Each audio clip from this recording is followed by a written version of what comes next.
नमस्कार, मैं Sanjay PM classes में आपका स्वागत करता हूं। दोस्तों, अभी हम लोग बिहार एसएससी का प्रीवियस ईयर पेपर देख रहे हैं, जिसमें बीएसएससी सीजीएल 2 देख चुके हैं हम लोग, दोनों शिफ्ट उसका प्री का। और बीएसएससी प्रथम इंटर स्तरीय 2020 में जो हुआ था दिसंबर में पेपर मेंस वाला, वो भी हम लोग कर चुके हैं। अभी जो आज का पेपर है, ये प्रथम इंटर स्तरीय का री एग्ज़ाम जो हुआ था, पहला एग्ज़ाम तो खैर कैंसिल हो गया था। री एग्ज़ाम जो हुआ था 10 दिसंबर को, 10 दिसंबर 2018 को, उसके प्री का देख रहे हैं। उसमें से हम लोग जीके जीएस देख चुके हैं, ठीक है। उसमें जीके जीएस देख चुके हैं, सिर्फ जीके देखें, सॉरी। आज साइंस और मैथ का सेक्शन देखेंगे, ठीक है। 50 क्वेश्चन होंगे मैथ और साइंस के। इसके बाद 50 क्वेश्चन रीजनिंग का बचेगा, उसको भी हम लोग देख लेंगे। इसी क्रम में फ़िलहाल हम लोग बिहार एसएससी के द्वारा जितना भी एग्ज़ाम लिया गया था, वो +2 लेवल का और सीजीएल लेवल का, ग्रेजुएशन लेवल का, दोनों को हम लोग देख लेंगे। उसके बाद फिर हम लोग धीरे धीरे प्रैक्टिस सेट पे आएंगे और बाकी मैथ रीजनिंग का क्लास की ओर बढ़ेंगे भी हम लोग। सारे टॉपिक वाइज क्लास भी करेंगे हम लोग। तो अभी तक आप लोग अगर सब्सक्राइब ना किए हैं तो चैनल को सब्सक्राइब कर दीजिए, बाकी लोग शेयर भी कर दीजिए, ठीक है। तो चलिए आज का सेशन स्टार्ट करते हैं। अगर बीच में कोई परेशानी रहे तो कमेंट बॉक्स में ज़रूर लिखिएगा।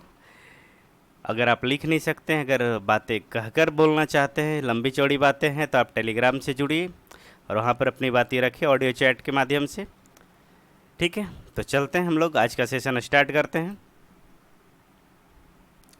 देखिए पहला सवाल क्या कह रहा है।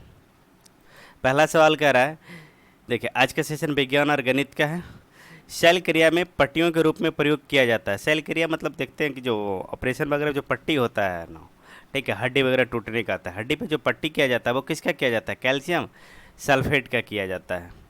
10 संख्याओं का औसत 8 है। यदि प्रत्येक संख्या में 14 से गुना किया जाए तब नई संख्याओं का सेट का औसत क्या होगा? अच्छा देखिए, इसमें क्या होगा ना, विज्ञान और गणित का सवाल मिक्स आते रहेगा, कभी विज्ञान का, कभी गणित, कभी विज्ञान, कभी गणित, सेपरेट सेपरेट नहीं होगा। देखते चलेंगे दोनों मिलाकर, कोई दिक्कत नहीं होना चाहिए। अब करिए 10 संख्याओं को, देखिए क्या कह दिया, 10 संख्याएँ हैं, उनका औसत कह दिया 8 है। कह रहा है प्रत्येक संख्या में 14 से गुना कर दिया जाए। तो एक चीज़ हमेशा याद रखिएगा कि एवरेज के सवाल में जो व्यवहार आप प्रत्येक संख्या के साथ कर रहे हैं, वही व्यवहार आपको एवरेज के साथ करना चाहिए। तो देखिए कह रहा है कि प्रत्येक संख्या में 14 से गुना कर दिए, तो हम लोग को क्या करना चाहिए? डायरेक्ट उसके एवरेज में 14 से गुना कर दिए। 14 8 बरोतल से 112, तो नया वाला एवरेज क्या हो जाना चाहिए? 112 हो जाएगा, ठीक है। देखिए औसत का अगर रियल मीनिंग क्या होता है ना, कि अगर बंटवारे में सबको बराबर बराबर जो हिस्सा मिलता है वही एवरेज कहलाता है। तो आप ऐसे समझिए कि 10 भाई हैं, सबको 8-8 रुपया बंटवारा में हिस्सा मिला था। अभी सबके पास कितना? 8-8 रुपया है। अगर सभी भाई का जो पैसा है वो 14 गुना बढ़ जाए तो सबके पास कितना हो जाएगा? 14 गुना 112, 112। जो सभी के पास होता है ना, उसी को हम लोग एवरेज कहते हैं, ठीक है। आप नॉर्मल भाषा में ही समझिए कि बंटवारा में जो प्रत्येक भाई का हिस्सा होता है वही एवरेज कहलाता है, ठीक है। आगे बढ़ते हैं और अगला सवाल देखिए, 13 संख्याओं का औसत 38 है, ठीक है। यदि प्रथम 7 संख्याओं का औसत 36 और अंतिम 7 संख्याओं का औसत 40 है। देखिए टोटल 13 संख्याएं हैं। कितनी संख्या है? 13 संख्या। 13 संख्याओं का औसत 38 है, जिसमें से कहा 7 संख्याओं का औसत 36 है, फिर कहा 7 संख्याओं का औसत कितना है? 40 है। अब देखिए 13 संख्या में 14 होता कैसे? जैसे अगर मान लेते हैं कि 3 संख्या, तो इसमें 4 कैसे हो जाएगा? इससे 14 समझ लीजिएगा। पहला 2 लेंगे और आखिरी 2 लेंगे, तो देखिए कितनी संख्या? 14 संख्या। और बीच वाली संख्या 2 बार रिपीट हो जाती है, पहले के साथ दूसरे के साथ। इसमें भी यही है, ठीक है। जो 7वीं संख्या है 2 बार रिपीट होगी। तो उसी देखिए 1 से 7 तक औसत अगर 36 है, तो देखिए क्या चेंजिंग आया है परसेंट। अगर देखिए एवरेज चेंजिंग आया है तो कितना हुआ है? 2 घटा है। और इसमें देखिए क्या हुआ है? 2 बढ़ा है। तो दोनों में तो इक्वल, 7 लोग में 2-2 घट गया और 7 लोग में 2-2 बढ़ गया। तो एवरेज में कोई चेंजिंग आएगा? जितना घटाए थे उतना ही बढ़ा देते, एवरेज में कोई चेंजिंग नहीं आएगा। तो 7वीं संख्या के बारे में अगर आपसे पूछे तो 7वीं संख्या जितना एवरेज था उतना ही रह जाएगा। कितना? 38 का 38, ठीक है। अगर आप इसको बनाना चाहते हैं, ठीक है, तो अगर इसको बनाना चाहते हैं तो देखिए उस तरीके से भी हम कर देते हैं सॉल्व आपको। कि 13 संख्याओं का औसत 38 है, तो मान ली टोटल कितना हो जाएगा योग, तो 13 गुने 38, तो 13 8 104 का 4 बाकी 10, 13 10 23 234। अब देखिए 7 का 36 था और 7 का 40 था, तो भी गुना अगर कर देते हैं तो 7 कॉमन ले लेते हैं हम लोग, देखिए दोनों में था, तो कितना हो जाएगा 36 प्लस 40, मतलब कितना 7 गुने 76। तो देखिए 7 छक 42 का 2 बाकी 4, और 7 सत्ते 49, 7 छक 42 का 2 बाकी 4, 7 सत्ते 49 और 4 53। बहुत हो गई, कम लिखा गया क्या, 36 40 76, इतना कैसे आ जा रहा, 7 से 49 400 सही है। अगर ऐसे करते हैं तो दिक्कत कहाँ है भाई, सॉरी ये 38 है यार, 18 लिख लिए, इसीलिए दिक्कत हो रहा था। देखो तब न इतना छोटा डिफरेंस कैसे आ गया, 38 था 18 लिखा गया। देखिए 13 8 104 का बाकी 4 बाकी 10, 39 10 49। अब देखिए 532 में से 494 घटा दीजिए, देखिए 21 में 7 7 14 संख्या हो गया, आई 13 संख्या था, बीच वाला जो दोबारा काउंट हुआ था जो बताए हैं वही तो निकला यहाँ से, तो 12 में से 4 जाएगा भाई मेरे, तो क्या बचेगा 8। फिर देखिए 12 में से कितना जाएगा 9 जाएगा, तो क्या बचेगा 9 3 12, तो कुछ बचा नहीं, 38 आंसर आया। तो अगर इस तरीके से आप गुना करना चाहे तो यहाँ से भी ले जा सकते थे, लेकिन इस तरीके के सवाल में आप एवरेज का बेहतरीन तरीका यही होता है जहाँ से आप आसानी से करके चले जाइए। अब देखिए जितना देर गुना करने में लगेगा, अगर खुद हमको करना होता तो हम सीधे देखते कितना 2 का गैप 2 का गैप इक्वल गैप है, यानी एवरेज इक्वल रह जाएगा। ठीक है, आगे देखते हैं, प्रैक्टिस करेंगे हम लोग मैथ का पूरा, जब क्लास लेंगे तो आप लोग को सिखाएंगे एवरेज किस तरीके से किया जाएगा, एकदम होगा टाइम के अंदर, सब कुछ इत्मीनान से करेंगे हम लोग। तरंग ऊर्जा आधारित प्रथम संयंत्र कहाँ स्थापित किया गया, केरला में स्थापित किया गया था, कहाँ तिरुवनंतपुरम में। आगे बढ़ते करा हल करें, 5 गुने 5 3 गुने 5 गुने 5 गुने 6 3 गुने 5 गुने 6 गुने 6 3 गुने 6 गुने 6। अच्छा ऐसा दिख रहा है कि 3 बार है, ये भी 3 बार है, तो कहीं मामला तो a cube plus b cube तो होगी, इसके यहाँ करेंगे अगर 3 ए स्क्वायर बी, अच्छा plus 3 a square b plus 3 a b square, तरीके ये तो फार्मूला बन गया किसका, ए प्लस बी का होल क्यूब का।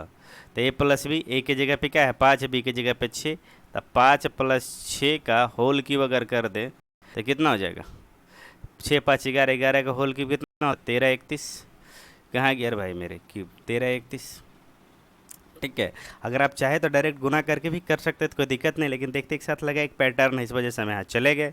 मेंडलीव के आवर्त सारणी में ऊर्ध्वाधर कॉलम को क्या कहा जाता है, ऊर्ध्वाधर कॉलम को ग्रुप्स कहा जाता है। ठीक है, क्या कहा जाता है, ग्रुप्स कहा जाता है। ठीक है, तो ग्रुप्स तो समूह वर्ग आवर्त इकाई, समूह और ग्रुप का मतलब तो वर्ग भी होता है यार। अच्छा इसमें से देखिए हमारे समझ से देखिए समूह और वर्ग दोनों दिया है, और आप बुक में भी देखिएगा समूह वर्ग दोनों मिलता है, लेकिन अब इसका अंग्रेजी देखना होगा आपको कि ग्रुप्स किस में दिया है। ठीक है, जिसमें ग्रुप्स दिया होगा वही आंसर अपना होगा। ठीक है, आगे बढ़ते हैं।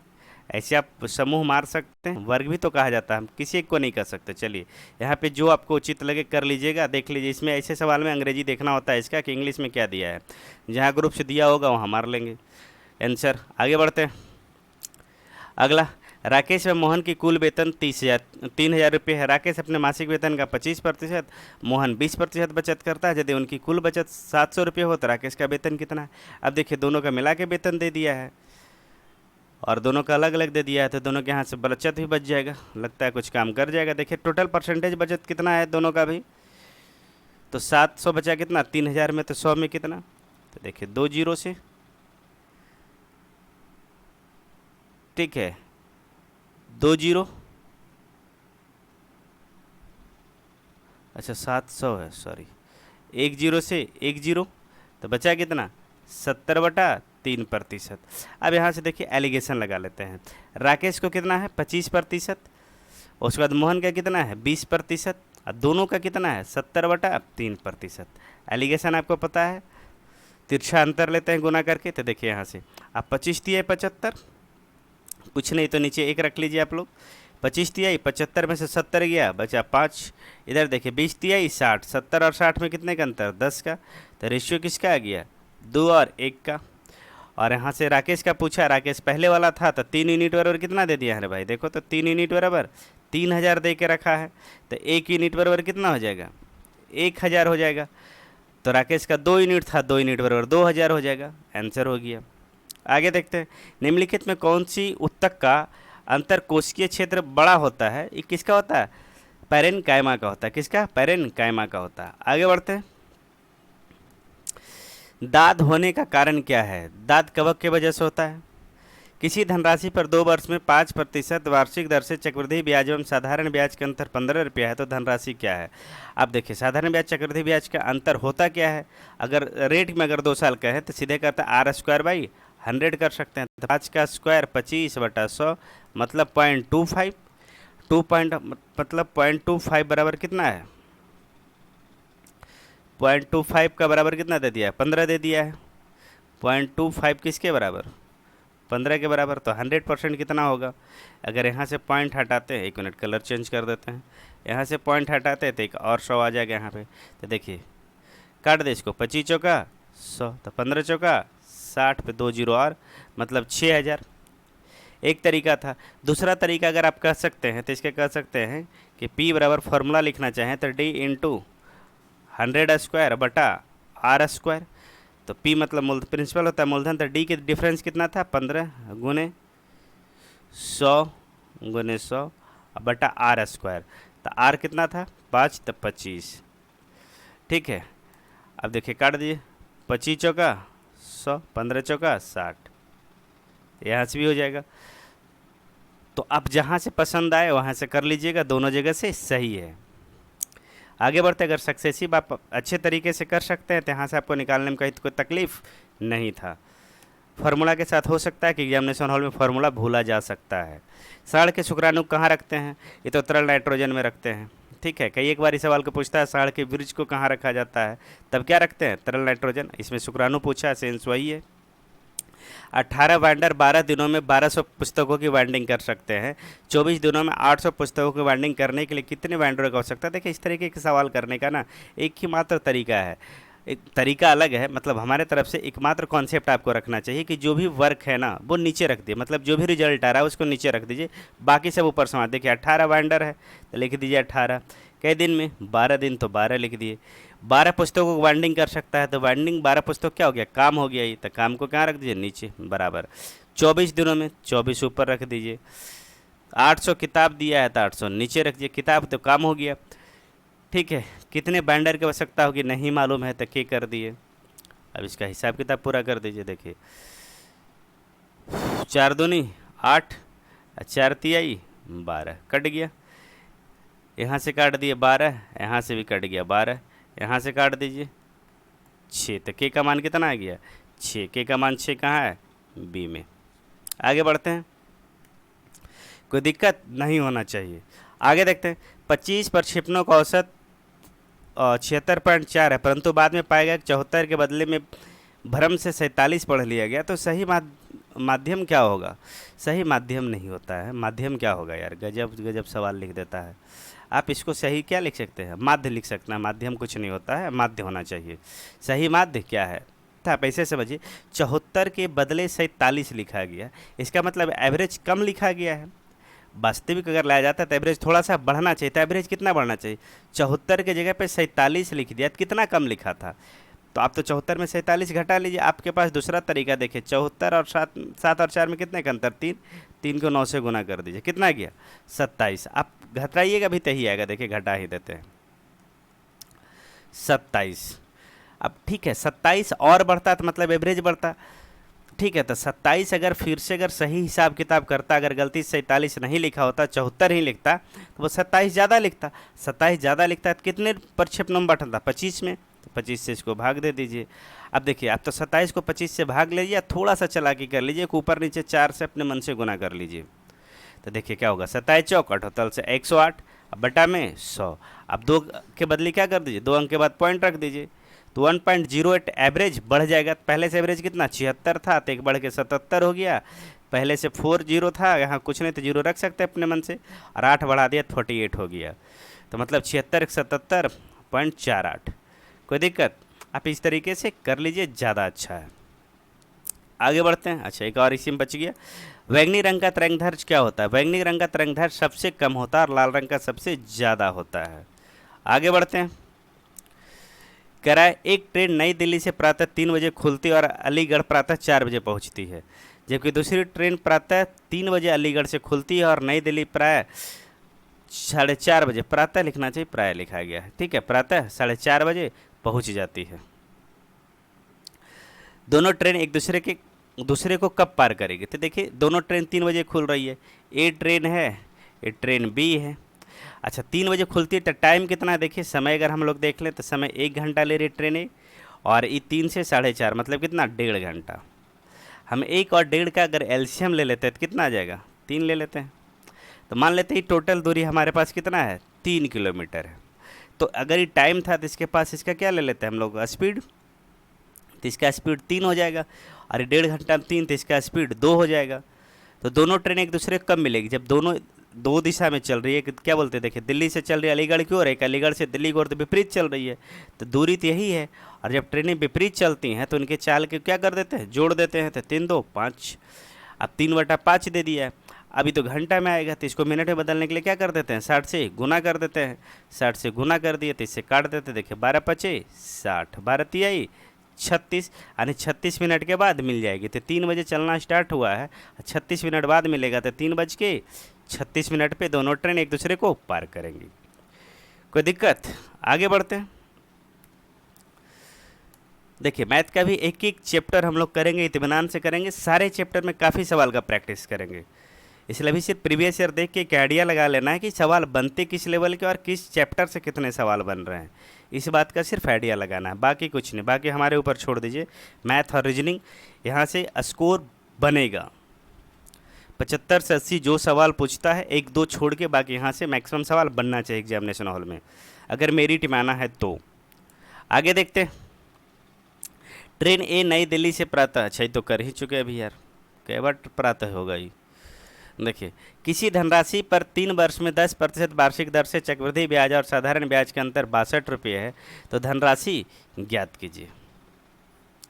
अब देखिए अगर 3 साल का अगर सक्सेसिव आपको पता है तो साधारण ब्याज 10% का 3 साल का 30% होगा, और चक्रवृद्धि ब्याज कितना हो जाएगा? 33.1% हो जाएगा, यही है।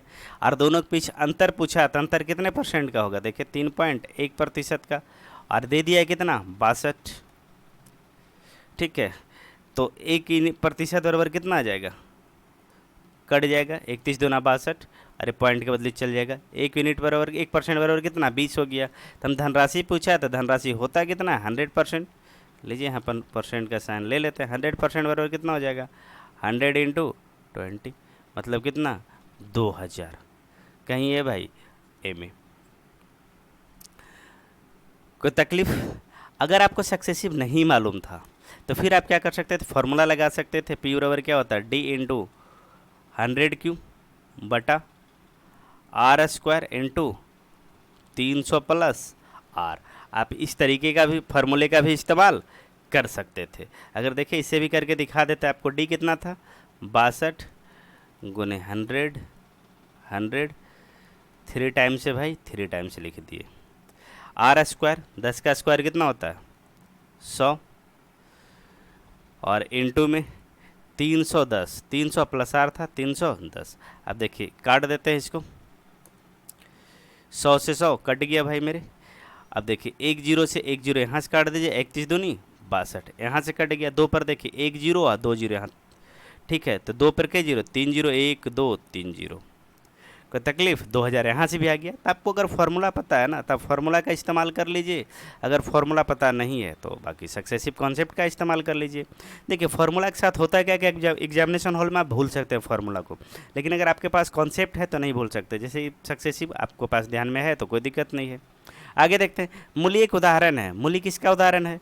जड़ का। चारों ऑप्शन देखिए जड़ है, तो मूली किस तरीके का जड़ है? मूली क्या है? तर्कुरूपी जड़ है। क्या है? तर्कुरूपी मूसला जड़ है। आगे बढ़ते हैं हम लोग। और अगला देखिए क्या कह रहा है, कह रहा है एक संख्या को 2 गुना करके उसमें 8 जोड़ते हैं, फिर प्राप्त संख्या को 6 से गुना करने पर संख्या 108 आती है। अगर इस तरीके का सवाल किया तो दो तरीका, तो आप रिवर्स जा सकते हैं या तो फिर डायरेक्ट चलिए, डायरेक्ट ही चल के दिखा देता है आपको। एक संख्या मान लेते हैं एक्स है, उसके 2 गुना मतलब 2 गुना कर दिए, उसमें 8 जोड़ना था 8 भी जोड़ दिए, ठीक है। फिर उसको 6 से गुना करना था तो 6 से गुना भी कर दिए, तो कह रहा है 108 प्राप्त हो गया, तो 108 आ गया। अब देखिए 6 से काट देते कितना, 18 छक 78 से। अब देखिए 2x बराबर कितना हो जाएगा, 18 में से 8 चल जाएगा 10, तो x बराबर कितना हो जाएगा 5। कहीं दिख रहा है, कहानी खत्म। देखिए निम्नलिखित में सबसे भारी तत्व कौन सा है, सबसे भारी तत्व कौन सा है, ऑस्मियम है। सबसे भारी तत्व कौन सा है, ऑस्मियम है। आगे बढ़ते हैं। विद्युत इस्त्री में क्या उपयोग होता है, तांबे का तार, टंगस्टन का तार, लोहे का तार, नाइक्रोम का तार। तो किसका तार होता है, नाइक्रोम का तार इस्तेमाल होता है। कह रहा 3 संख्याओं का अनुपात 3, 4, 5 और उनका औसत 20 है, तो सबसे बड़ी संख्या क्या है। कहा 3 संख्याओं का औसत 3 संख्याएं 3, 4, 5 के रेशियो में, उनका औसत 20 कह दिया। और हमेशा याद रखिएगा, एक बार आपको बताते कि जब भी एपी सीरीज में हो, ठीक है, संख्याएं जब एपी सीरीज में हो ना, तो उनका एवरेज बीच वाला होता है, वो सदैव एवरेज होता है। जब सीरीज एपी में हो तो बीच वाला सदैव एवरेज होता है। तो देखिए यहाँ एवरेज दिया कितना 20, तो अगर हम कह सकते हैं कि 4 यूनिट का मान 20 है तो 1 यूनिट कितना 5, तो हमसे बड़ी संख्या पूछा है तो 5 का 25 हो जाना चाहिए। कितना हो जाना चाहिए 25। कोई तकलीफ, यही तरीका है करने का। यूरिया में कितना प्रतिशत नाइट्रोजन पाया जाता है, यूरिया में नाइट्रोजन का प्रतिशत कितना होता है 46% नाइट्रोजन पाया जाता है। 46 ऑप्शन में नहीं है तो 49 मार दीजिए, वही एक ऑप्शन करीब में दिख रहा था। आगे बढ़ते हैं। ट्रांसफार्मर का उपयोग किया जाता है किसके लिए, प्रत्यावर्ती धारा के लिए इस्तेमाल किया जाता है। यदि एक वस्तु के क्रय मूल्य और विक्रय मूल्य का अनुपात 5:6 हो तो लाभ और क्या हो जाए। अगर 5 रुपये हम खरीदते 6 रुपये में बेच दिए तो लाभ कितने का हुआ 1 रुपये का। 1 रुपये का लाभ कितने पूंजी पे 5 रुपये में, तो 100 रुपये में जो लाभ होता है वही तो प्रतिशत लाभ भी कहलाता है। तो इसको काट दीजिए, भी बचे 100, 20% का आपको क्या हो गया लाभ हो गया। कोई दिक्कत। आगे बढ़ते हैं। कह रहा कौन सा एंजाइम भोजन में उपस्थित जीवाणुओं को नष्ट कर देता है। तो जी भोजन में उपस्थित जो बैक्टीरिया होता है उसको मारने वाला क्या कहता है, लाइसोजाइम कहलाता है। आगे बढ़ते हैं। सीता और गीता के आय का अनुपात 5:3 है। यदि सीता और गीता क्रमशः 1200 रुपये और 900 रुपये बचाती है तो उनके व्यय का अनुपात क्या होगा। तो मान लेते देखिए ये सीता है और ये गीता है। सीता का आय 5 के रेशियो में, 5:3 के रेशियो में, उनका व्यय कितना है 2:1 के रेशियो में, और उनका बचत कितना है, एक का 1200 रुपया है और दूसरे का 900 रुपया है। मतलब सीता 1200, गीता इतना। अब देखिए इस तरीके का दे दिया डाटा। अब पूछा सीता क्या है, तो हम लोग यहाँ से क्रॉस गुना कर लेते हैं। 5 गुने 1 5, 2 गुने 3 6, तो दोनों क्रॉस गुना कर करके जो अंतर आएगा 6 और 5 का अंतर कितना 1 लिख देंगे। इधर देखिए इधर भी क्रॉस गुना कीजिए, 9 दूनी 1800 और 1200 गुने 1 1200, 1800 और 1200 में कितने का अंतर 600 का, तो 1 यूनिट बराबर 600। पूछा सीता क्या किए थे, आय वाला तो यही था, आय तो यही था और ये क्या था व्यय था। तो हमसे पूछा आय है, तो देखिए 1 यूनिट बराबर 600, तो 5 यूनिट बराबर कितना 5 गुने 600, 6 पचे 30, 3000 टका। कहीं पे दिख रहा है क्या, ऑप्शन ए में। उम्मीद करते बात समझ में आया होगा। आगे बढ़ते हैं।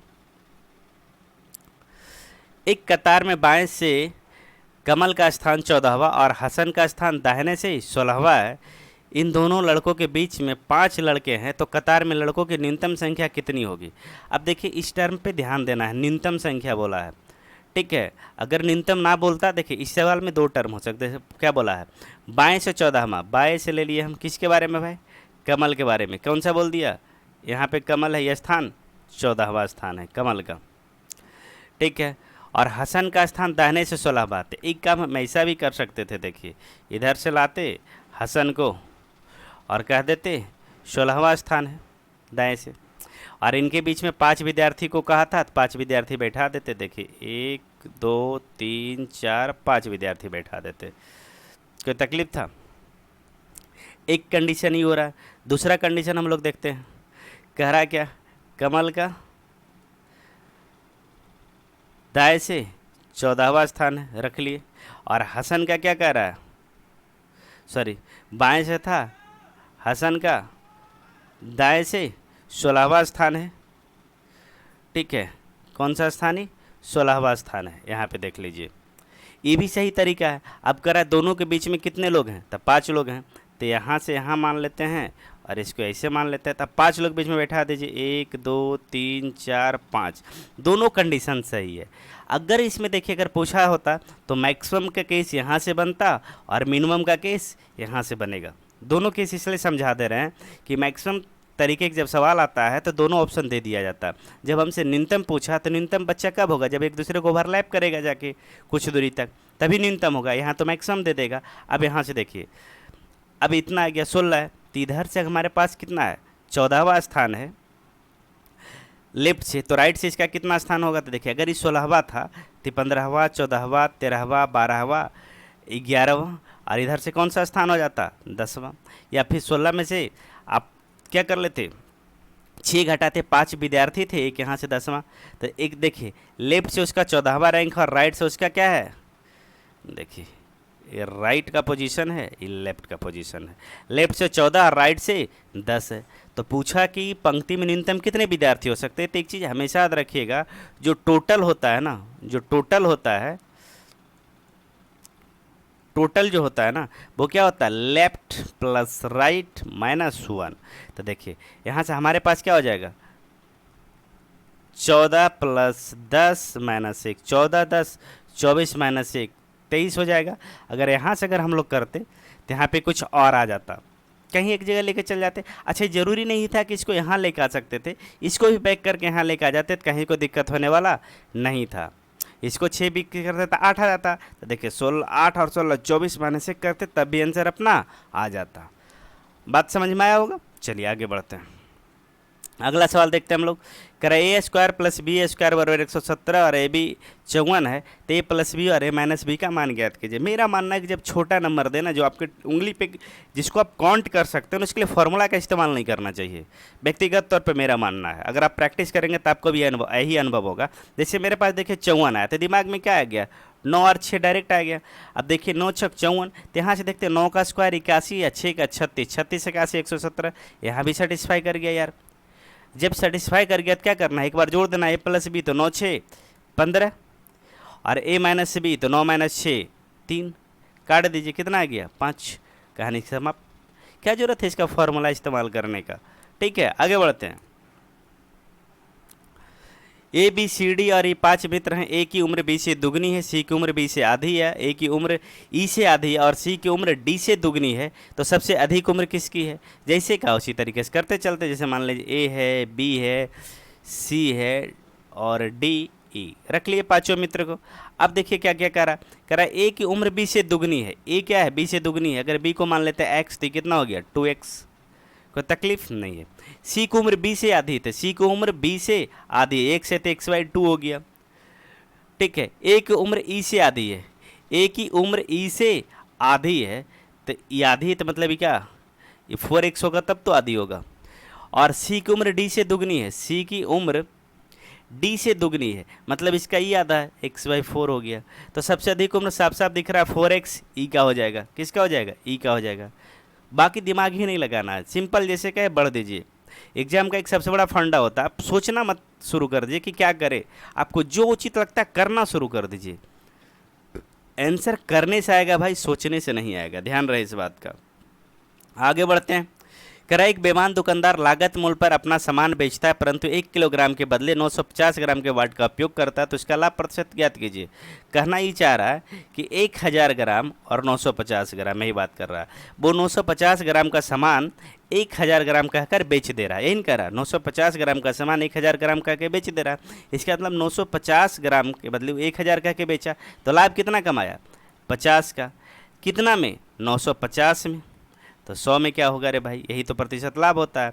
काट दीजिए, 1 0 से 1 0 कट गया, यहाँ से काट देते, 19 बचे 95, तो कितना गया 100/19, नहीं दिया है तो तोड़ दीजिए इसका भी फ्रैक्शन। 19 बचे 95 5 100, 5 पूर्णांक 5/19। आगे बढ़ते हैं। अगला देखिए क्या कह रहा है एक बल्लेबाज 19वीं पारी में 82 रन बनाता है तो उसका औसत में 2 रन की वृद्धि हो जाती है। 19वीं पारी के बाद उसका औसत कितना था। आप देखिए इस तरीके एवरेज का सवाल है ना, आपके अंडरस्टैंडिंग पर डिपेंड करता है, गुना भाग करने का जरूरत ही नहीं पड़ता है एवरेज के सवाल में, अगर अंडरस्टैंडिंग आपकी अच्छी है तो। जैसे देखिए क्या कह रहा है 19वीं इनिंग में क्या 82 रन मारा है, इसका मतलब हुआ कि 18 इनिंग तो पहले खेल चुका है, तो उसका औसत में 2 रन की वृद्धि हो जाती। बाकी का जो 18 इनिंग था सब में 2-2 रन का वृद्धि होगा, मतलब अगर 2-2 रन का वृद्धि कराते हैं तो 36 रन तो पीछे की इनिंग को मेकअप करने में चला गया। तो इसके पास 19वीं इनिंग में बचा रन कितना, तो 12 में 6 गया 6, 7 में 3 गया 46, और 19वीं इनिंग के लिए जो 46 बचा तो ही तो उस समय का तत्काल एवरेज कहला जाएगा 46। आंसर कर दीजिए आप, कोई तकलीफ नहीं होना चाहिए। आगे बढ़ते हैं। निम्नलिखित में कौन सा लैंगिक संचारित रोग है। लैंगिक संचारित रोग हीमोफीलिया, गॉड, पटाओ सिंड्रोम, सिफिलिस। क्या है, सिफिलिस है। आगे बढ़ते हैं। 6 कुर्सियों का मूल 2 मेजों के बराबर है, कोई तकलीफ, यानी 2 मेज 6 कुर्सी के बराबर है, मतलब मेज का कीमत कुर्सी का 3 गुना है। साफ साफ दिख रहा है, क्योंकि 2 मेज खरीदे या 3 कुर्सी खरीदे, मतलब संख्या में तिगुना है, मेज से तिगुनी संख्या में कुर्सी खरीदी जा सकती है। तो यहाँ देखिए क्या आराम से, यदि 12 कुर्सियाँ और 4 मेजों का मूल 2000 है तो 4 मेज और 12, फिर देखिए तिगुना की बात कर दिया, कितना है 2000। कह रहा 18 कुर्सियों हम 6 मेजों का मूल, फिर तिगुना की बात कर दिया। तो रेशियो मेंटेन करके रखा है, तो हम देखेंगे मेज कितने गुना बढ़ा, तो 4 डेढ़े 6, कुर्सी कितना बढ़ गया 12 डेढ़े 18। जब रेशियो 1.5 गुना हो रहा है तो कीमत भी, जब समान 1.5 गुना बढ़ेगा तो कीमत भी 1.5 गुना बढ़ेगा। तो 2000 का 1.5 गुना मतलब कितना 3000। 3000 कहीं दिख रहा ऑप्शन नंबर सी। क्या जरूरत है यार गुना भाग करने का, सिंपल सी बात समझिए। आगे बढ़ते हैं। 100 मिलीलीटर रक्त में सामान्यतः कितना हेमोग्लोबिन पाया जाता है। तो 100 मिलीलीटर रक्त में सामान्यतः 15 ग्राम हेमोग्लोबिन पाया जाता है। ठीक है, आगे बढ़ते हैं।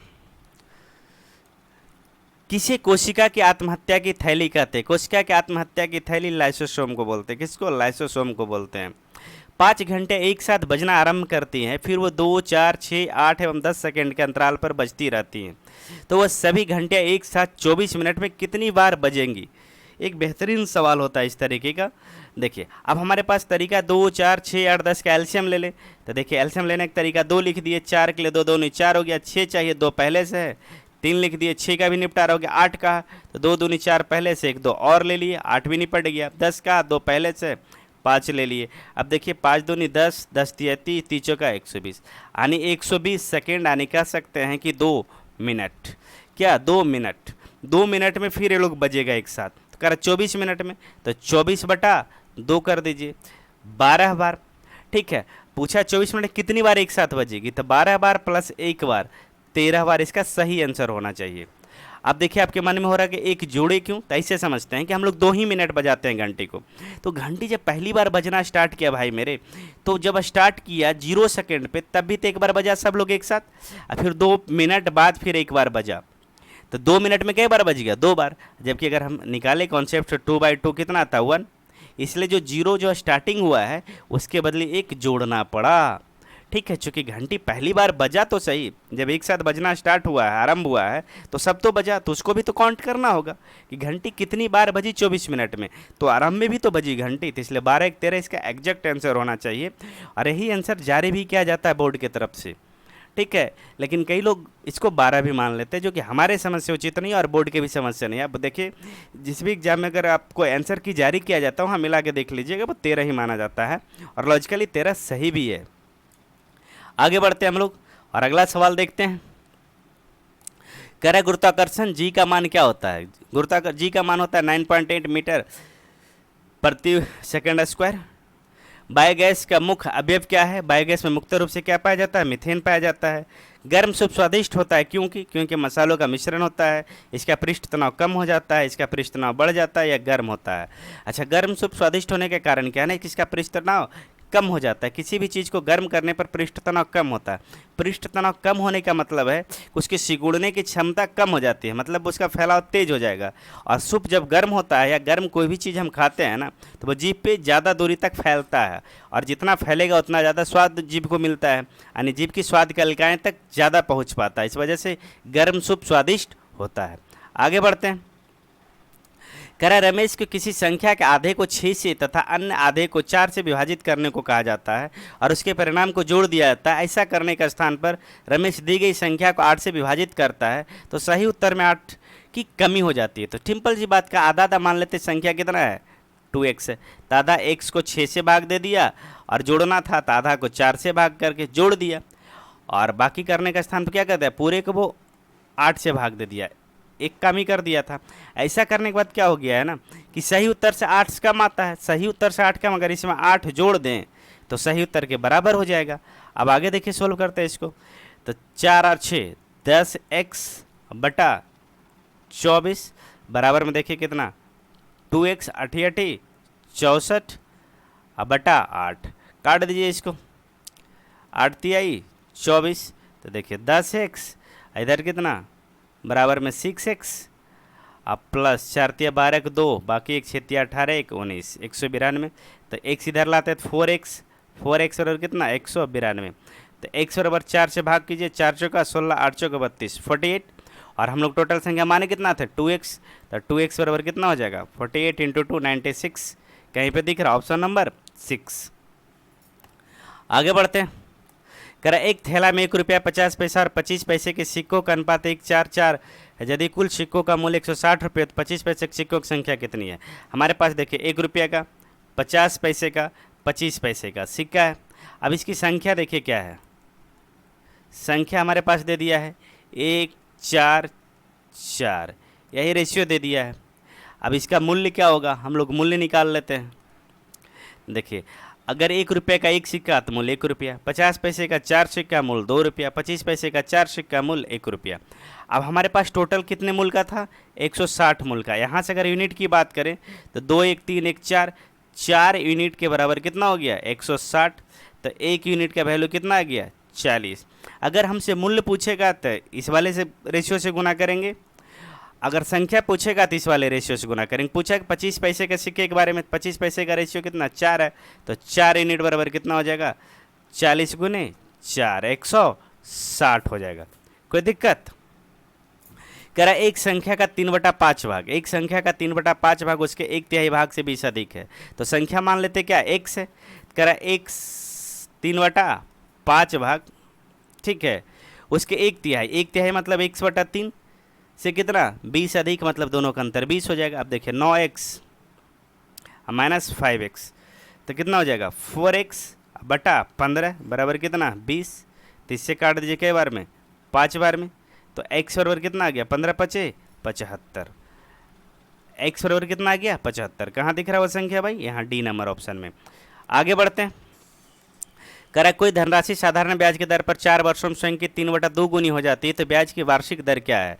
अब देखिए कोई राशि अगर मान लेते हैं कि आपके पास मूलधन कितना था 2, मिश्रधन कितना हो गया 3, अब CI का बात था तो CI मिलेगा कितना भाई 2 रुपये का राशि, अगर 3 रुपया हो गया मिश्रधन तो उसमें CI SI क्या होगा, सॉरी SI होता क्या मिश्रधन माइनस मूलधन, तो 3 में से 2 गया 1 रुपया क्या हो गया उसका SI हो गया। अब देखिए परसेंटेज SI कितना, 1 रुपया मिला ब्याज कितने में 2 रुपया में, तो 100 रुपया में कितना मिलेगा तो 50%, ठीक है, लेकिन कितने साल में 4 साल में, तो 1 साल में कितना तो 50/4 12.5%, 12.5, अच्छा देख लीजिए 12.1/2 का मतलब ही 12.5 ही होता है। आगे बढ़ते हैं हम लोग। कह रहा कौन सी रासायनिक घटना है, जल का जमकर बर्फ बढ़ना नहीं, जल का वाष्प बनना नहीं, दूध से दही बढ़ना, दूध से दही बढ़ना क्या है रासायनिक घटना है। अपसर्प तरंगों की आवृत्ति होती है, अपसर्प तरंगों की आवृत्ति 20 हर्ट्ज से कम होती है। आगे बढ़ते हैं। यदि x/2 3 yz 2 1 और z 1 3 है तो x y z का रेशियो क्या होगा। तो देखिए इसे हम क्या करते हैं, हम लोग डायरेक्ट लिख देते हैं 2 3, ठीक है 2 1 एक क्रम में है तो इसलिए हम लोग भी लिख देते हैं डायरेक्ट, कोई दिक्कत नहीं। अब देखिए 2 दूनी 4, कलर चेंज कर लेते हैं 4, 3 दूनी 6 गुने 1 6, 3 गुने 1 गुने 1 3, 3 गुने 1 गुने 3 9, 4 6 9, 4 6 9 कहाँ दिया C नंबर में। आगे बढ़ते हैं। देखिए रेशियो निकालने का सबसे बेहतर तरीका रेशियो कंबाइंड करने का यही है, आपको लिखने का विषय ज़रूरत नहीं पड़ता है, ठीक है। अगर आप दूसरा तरीका भी चाहे तो देखिए बता देते हैं एक और, वो थोड़ा सा लंबा जाता है तरीका, देखिए नीचे करके दिखा देते हैं। 2 3, फिर 2 1, फिर 1 3, एकदम आसान है, 0% दिमाग लगाना है। अब देखिए 3 छूट रहा था, 3 3 3, जिसके सामने जो खाली जगह वही भर दीजिए। इसके सामने 1 है, 1 भर दिए, 1 इसके सामने 2 है, भर दिए। देखिए 2 दूनी 4, 3 दूनी 6, 3 का 3 और 3 तिहाई 9। यहाँ से भी आंसर आपका आ जाएगा। कृत्रिम वर्षा उत्पन्न कराने में उपयोग होता है, कृत्रिम वर्षा कराने में किसका उपयोग होता है? सिल्वर आयोडाइड का, सिल्वर आयोडाइड का, ठीक है, सिल्वर आयोडाइड का इस्तेमाल होता है। आगे बढ़ते हैं हम लोग। विद्युत मोटर एक परिवर्तित करने वाला युक्ति। विद्युत मोटर किसको किस में परिवर्तित करता है? आंतरिक ऊर्जा को ध्वनि ऊर्जा में नहीं, विद्युत ऊर्जा को प्रकाश ऊर्जा में नहीं, विद्युत ऊर्जा को आंतरिक ऊर्जा में हाँ। विद्युत मोटर क्या करता है? विद्युत ऊर्जा को आंतरिक ऊर्जा में बदलने का काम करता है। आगे देखते हैं हम लोग। अच्छा, समाप्त। आज 50 क्वेश्चन था, 50 क्वेश्चन हम लोग किए, मैथ प्लस साइंस। तो बाकी लोग आप देखिएगा इसमें, देखिए सवाल का लेवल बहुत अच्छा तो नहीं था, ठीक है, हाँ, लेकिन अगर आपके पास अगर सही कॉन्सेप्ट नहीं है तो थोड़ा सा कैलकुलेटिव हो सकता था आपके लिए, लेकिन अगर आपके पास सही कॉन्सेप्ट है तो सवाल में कहीं दम नहीं था, 50 में 50 किया जा सकता था। साइंस के एक आध सवालों को आप छोड़ दे तो, क्योंकि साइंस में चूँकि देखिए हर किसी के पास आद नहीं होता है ना कि क्या कर लेना। एग्जामिनेशन हॉल में एरर होने की संभावना रहता है, जीके और जीएस दोनों में, चूँकि आप कितना रट के जा सकते हैं, वहाँ पॉसिबिलिटी 100% स्कोर करने का नहीं होता है। फिर भी एक कोशिश किया जाएगा और आप लोग भी स्टार्ट कर दीजिए। जिनको जिनको इस बार लगता है कि सचिवालय सहायक एकदम कन्फर्म एक सीट पक्का करना है, वो कंटिन्यू हमारे साथ बने रहिए। आपके एक एक सेक्शन पे हम लोग काम करेंगे और बहुत जल्द ही हम लोग मैथ और रीजनिंग का क्लास भी स्टार्ट करेंगे और टेस्ट सीरीज भी स्टार्ट करेंगे, ठीक है। तो चलिए आप लोग बाकी लोग को भी, जो भी आप लोग के साथ हैं जिनको आना चाहता है, बाकी लोग को भी शेयर कीजिए कि एक सही प्लेटफॉर्म पे सही तरीके से गाइडेंस मिल रहा है, आप इसका लाभ उठाइए। तो चलिए आप लोग आखिरी तक बने रहे, इसके लिए आप लोग को धन्यवाद और आज का सेशन समाप्त।